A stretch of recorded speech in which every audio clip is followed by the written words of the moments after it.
Okay, so this is Sean B. Bradley, CEO of Dealer Synergy and the creator of AutomotiveInternetSales.com, and I am so excited to introduce Dr. Willie Jolley. So, Willie, say hello to everybody. Hello, everybody. Good day. I hope you're having an incredible day.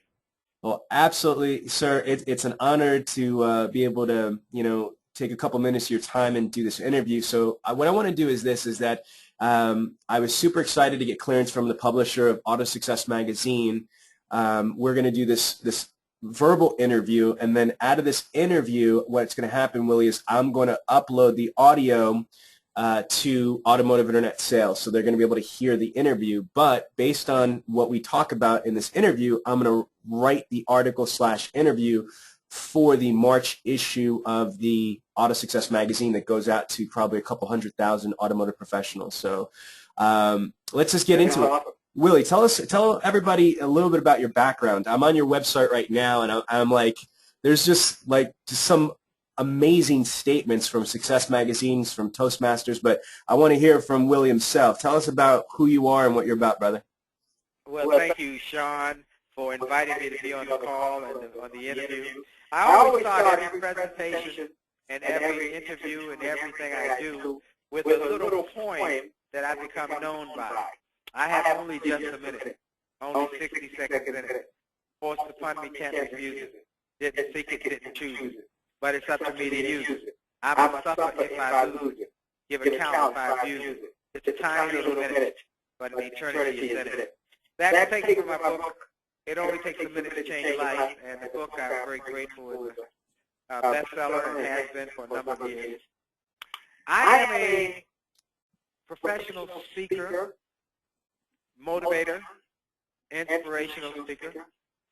I also host a syndicated radio show on Sirius XM, and have a few books that have hit the bestseller list, and I'm grateful for that. But I haven't always been that way.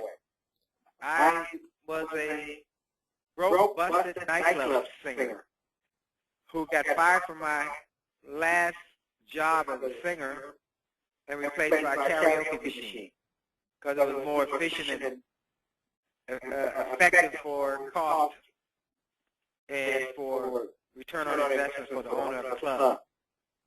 And it was devastating because I'd worked so hard to open that club for them, build it into the #1 night spot in Washington, D.C. And yet, as a result of economic changes and people needing to make more money, and I understand that, it wasn't personal, it was just business. And that's when I decided I needed to change my life.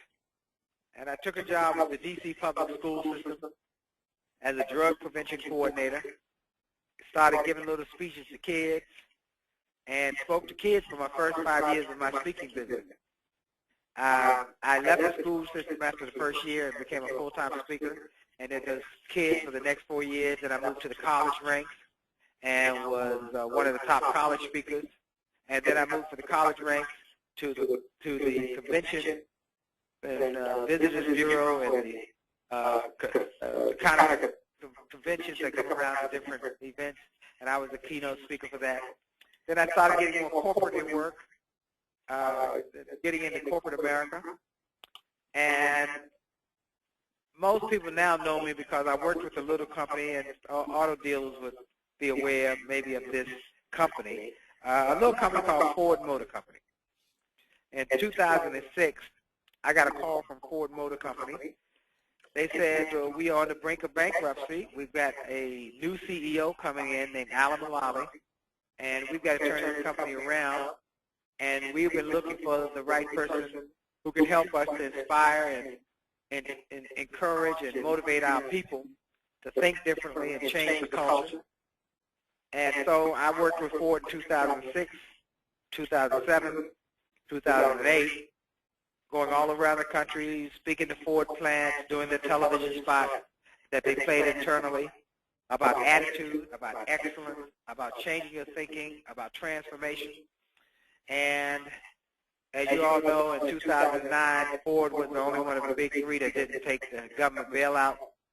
And since then, they've had billion-dollar quarters. I give all the credit to Alan Mulally. But I just was a small cause that he used to inspire and motivate his folks. And so I'm just glad I was part of the tool case that he employed to turn Ford around. So that led to GM reading about me in the Detroit Free Press and calling me to speak for them. And that led to Success Magazine calling me the comeback guru and the comeback king. And that has led to numerous Fortune 100 companies calling and saying, we need you to come speak for our people and help transform our companies as you did with Ford. So I'm honored to be able to be coming to your conference, Sean, and being a part of it. You and I have been friends. I've been so impressed with you. And when I met you at the National Speakers Association, I saw this young, dynamic young man. He had so much energy. I said, who is that guy? They told me his name is Sean Bradley. He's one of the top producers in the internet side of the auto industry. Jim Ziegler raved about him. And then you and I met. And so I'm honored that you would invite me to be a part of your conference. I'm looking forward to it. And I want everybody who's listening who might hear this, if you're on the fence about coming, get off the fence and come to this conference. It's going to be something I guarantee when I speak to people that you will not leave the room the same way you came in. That's an honor to have you say that. I'm beyond grateful for your kind words. Willie, let's go into it. Your story is amazing, and from the unemployment replacement by a karaoke machine to talking to Fortune 100 corporations, it's just mind blowing. But can you give us a little taste of your philosophy? Just like when you train and when you speak, your message. You told me you have a PhD in achievement. Is that correct? Yeah, I got my doctorate in achievement, and my focus is on attitude and achievement, and how to help people do more, be more, and achieve more. And what keeps people from achieving all that they are capable or possible to achieve. So that's what I focus on. My philosophy of life is this, that you have been gifted a gift called life. What are you going to do with it, and how are you going to max it out? And if you don't, why not? And what kind of impact are you going to make, not just today and not just tomorrow, but will people be knowing and thinking and aware that you came this way 100 years from now? And that's something that you can have an impact on today. So how do we help people to do more, be more, and achieve more, and do it now? So the audience that you're going to be speaking to at the Internet Sales 20 group, we're going to have roughly about 120 to 150 car dealerships. We're going to have, because we already have people registered from BMW dealerships, from Chevy dealerships, Ford dealerships, from Toyota, Honda dealerships, and they're going to be from all over the United States. Even though we're going to be in Atlantic City, they're going to be from all the way from Texas, California, and everywhere in between. What I see in the industry right now, Willie, is that change is kind of slow. You mentioned Jim Ziegler. Jim's a really dear friend of mine, and he's a friend of yours. But Jim is the anomaly. He is what I like to think of as a car guy. I'm a car guy, but he's been doing it for almost 40 years. You've got a man that really personifies that book, Who Moved My Cheese. He's evolved, and he's taken the evolution stuff from internet sales, digital marketing, social media, all that stuff, and he's internalized it, and he's evolved as an automotive professional. However, he's the anomaly. Most dealerships, even though we're in 2014, are not engaging proactively, and they're doing a crappy job reactively, unfortunately, with the internet sales. They still think that the internet is not very viable, and so with this conference, they think it's a fad. Yes, like hip-hop music, Willie. Like hip-hop music. Yes, it's going to go away. Right, it's a fad. It's going to pass. It's going to pass. So what are your thoughts? How are you going to speak to dealers that some of them do recognize that they need to change, they just don't know how, or they're not comfortable with change because change is scary? And I believe that the other aspect that I'm excited for you to speak is mediocrity. You know, there's a lot of people that are complacent. Let me give you an example. NADA says that the average car salesperson only sells 9.6 cars. When I sold cars, I used to sell 30 cars a month. You know, and there's people that sell 40, 50 cars a month, but the average is less than 10 units a month. And I believe it's because they're complacent with mediocrity. I think management isn't strong enough to lead them and get them excited, like you just said, to get more. So how do we do those two things? How do we get at this Internet Sales 20 group that you're going to be at to inspire them to do more, to want more, to be more now? How are you going to achieve that, Willie? Well, you hit it on the head. You got to change.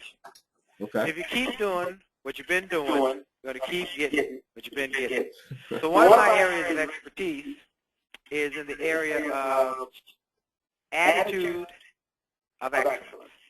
So I would ask your attendees and people who might be thinking about coming, is excellence one of your core values?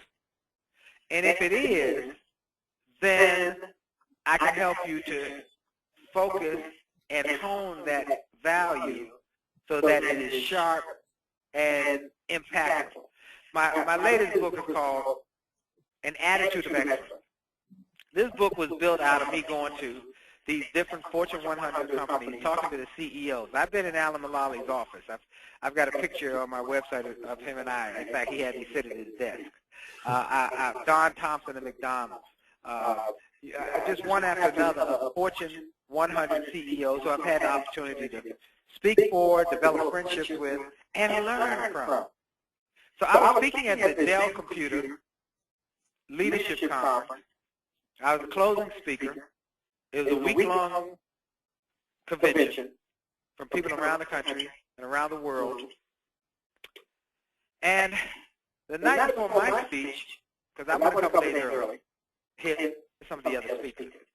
The night before my speech, I asked the director over dinner the question I've been intrigued with. Why would you spend so much money on so few people? And he said, Willie, we want to be the best at what we do in the world. We want to lead the field.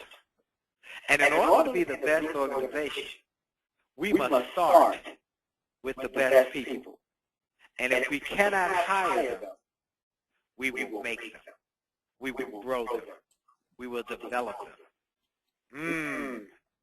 As I went to one Fortune 100 after that, I learned they all do the same thing. Walmart, Verizon, Prudential of Australia, Chevron. They all do the same thing. Grow your people. See, the simple secret is, Sean, the best way to grow your future is always to grow yourself. And the best way to grow your organization is to grow your people. Why? Because great people give great service. Good people give good service. Mediocre people will give mediocre service. And negative people will kill your organization. So if you really want to maximize your productivity and profitability, it starts by growing your people. And that's what we do with the Attitude of Excellence, and that's the message that I'll share. It's five areas that I've learned from these CEOs that were always impactful. Leadership development at every level of the organization, top to bottom. Change management, where people see that change is not the enemy, but change is an ally. And that's what we're going to talk about at your conference. Team building, where you learn to think like a team, work like a team, so you can win like a team. Customer service that wows the customer and makes the customer your marketing tool. They're the ones going telling people about you. They're putting the word out into the marketplace.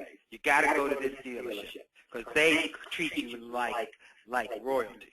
Customer service. And finally is a winner's attitude, where you expect to win. That's what I'm going to work on. That's what I'm going to talk on. That's what I'm going to train on. That's what I'm going to teach when I get to your event, Sean, on March, April.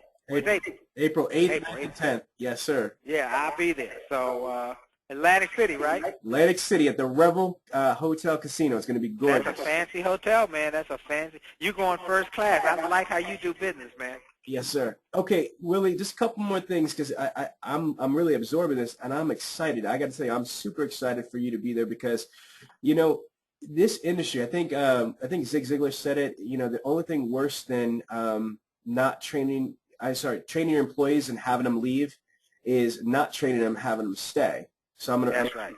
And that's an epidemic in our industry, though. Yeah, I love my industry. I've been in it for about 15 years now, but they don't really develop their people. They don't invest time, energy, structure in their people. Some do, but the majority, unfortunately, that's a very true statement. They don't develop their people. And what you said, if I'm understanding you correctly, is, if you want to be successful, if you want to have a powerful long-term organization, you must develop your team and your people. Is that right?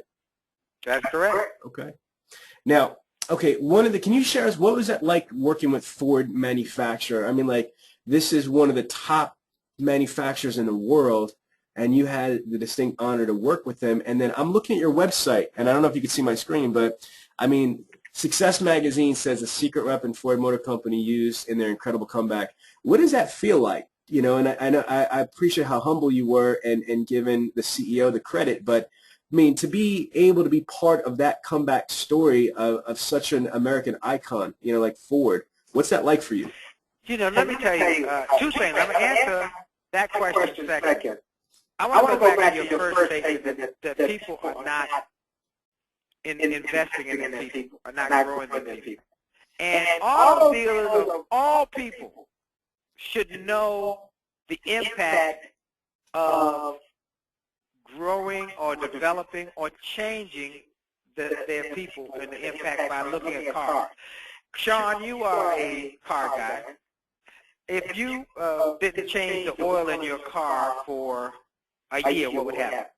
Let's say 2 years, 3 years. A lot of problems. You got a lot of problems, right? Yes, sir.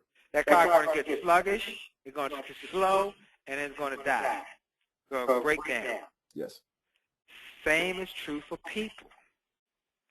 Attitude is the oil of achievement. And many times we see companies, and you said it so aptly, car companies who don't impact or change the oil of attitude in their people over years, over time. And then a year go by, 2 years, and they wonder why these people are not performing up to their potential or their recommended efficiency. The reason is because they haven't changed that oil. I'm going to come and change the oil. That's what I do. The books help them do that. Our training programs, our digital, we even have digital training programs now for people who say, well, I want to get you, but your schedule's booked up. So they get a digital program to help change their attitude. It's about developing their people, and that's what we want to do. Now, answer your second question about Ford. Here's the interesting thing. When they called me, I mean, I didn't really think it was I didn't really think much about it. Ford was struggling, and I was just honored that they would invite me to come speak. I didn't know the big picture. I wish I would say I was smart enough to know that there could be a great comeback story. I wrote a setback, setup for a comeback, a book, a setback and setup for a comeback. I wrote that book, and that book's becoming an international bestseller. But I didn't know the breadth and width of what was possible for this comeback. And so to be able to work with Ford, to go to their F-150 plant, go to their Lincoln chassis plant, to go to their brakes plant, to go to all these plants all over Detroit, all over the South, all over the North, all over Ohio, all over the country, and then to go to some of their corporate sites and talk to the people. It was really amazing, and to learn and develop friendships.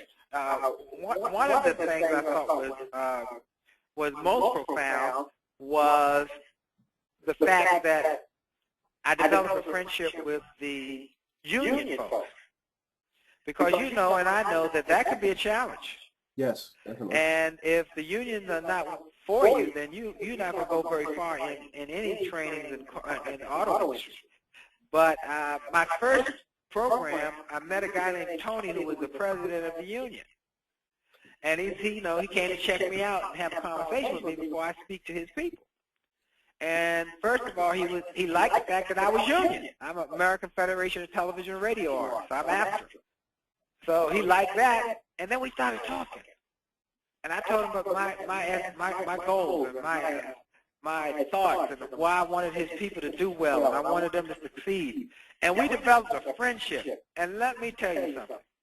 Once Tony heard me speak and saw I was sincere and that I was really about helping his people to grow, boy, Tony did the work. He got on the phone, started calling his other union presidents in other cities and other areas, saying, there's this guy who's going to be coming.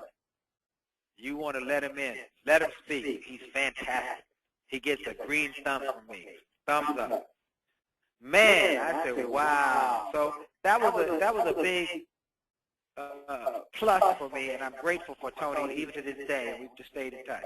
So Ford was an incredible experience. It got me to know a little more about the auto industry, how it works, going to the plants, looking at them build those cars from nothing to something. It was amazing. Going to some of the dealerships, learning and meeting and developing friendships with dealerships, and just getting to know this whole industry. And of course, you know, developing the friendship with Jim Ziegler, and then Jim Ziegler pointing me to this young dynamo named Sean Bradley. I'm just honored to be able to be part of all that's going on. I want to be involved in a lot of success stories in the auto industry as we've had with Ford, even on maybe a smaller level, on the dealer level, but also helping their people to really grow so this will be a banner year. Well, Willie, it's going to be exciting, and I hope to help you be more exposed in the auto industry, because I think that this Ford thing is absolutely huge. It's colossal, but there is a big, I don't want to say disconnect, but there's a big difference between the OEM and Ford and you know, the other manufacturers compared to the individual dealerships. Right. I think that your message is going to be very well received from the individual dealership, because there's a lot to say about the individual dealership. You know what I mean? Because they're small businesses, and what people don't realize is that, you know, a lot of these individual dealerships are huge pillars of the community, and the American people realized during 2008, 2009, when all these dealerships were going out of business or getting consolidated, they didn't really think and realize the impact it had on the community. But once these dealerships folded, then they realized all the stuff that they did with the local charities, all the little league teams, the hospitals, you know, this, that, and the other thing. So I got to tell you that the individual dealerships, I have such an affection for. I love my industry. I love car dealerships. And to have someone like you with your experience to be able to influence my dealers, I am extremely proud of and eternally grateful, because I know that you have a very packed schedule and you got a lot of stuff going on, and it means the world to me that you agreed to speak at the Internet Sales 20 group, and I think you're going to love everybody there, Willie, just as much as they're going to love you. Man, thank you, man. Well, I'm looking forward to it. I'm glad you invited me. I'm glad you were so persistent. Say, you got to come and speak to my people. You got to come and speak to my group. These are the greatest people in the world, and we really want them to hear your message and be inspired by it and grow their business. But that's really what you just kept saying to me was, I want my people to grow their business, leave this event and say, this was the best event we've ever seen. That's what we want to help you do. That you know what, and I got to say, this is a little bit personal for me as well. As I mentioned, this is my 10-year anniversary owning Dealer Synergy, and I want this event to be the best. And this is the first time that we've looked outside the automotive industry for a speaker, and so that honor has been given to you. That you are our first speaker, our keynote that's outside the automotive industry. So I'm just super excited, man. Is there anything? Wow, I'm honored, man. I am honored. I am honored. I am honored that I'm going to be the first outside the industry, and I'm looking forward to bring some of the things that I've learned from other industries to this industry that will help you grow and go to the next level. Absolutely. Is there anything that you'd like to leave the listeners with?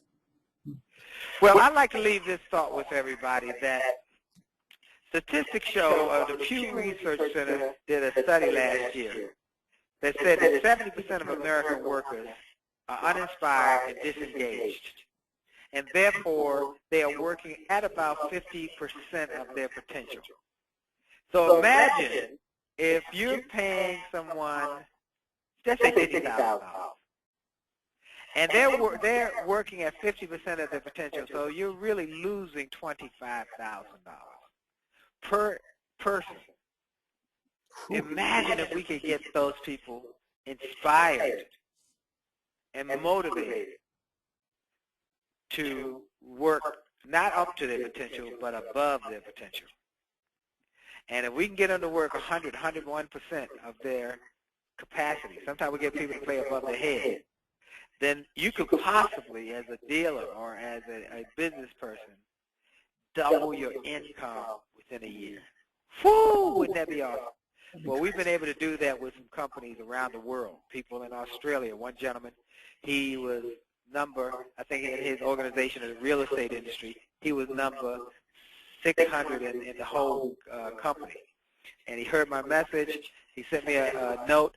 Within the first year, he became number 5, and by the second year, he was number 1. Wow. You know, it's about changing your attitude.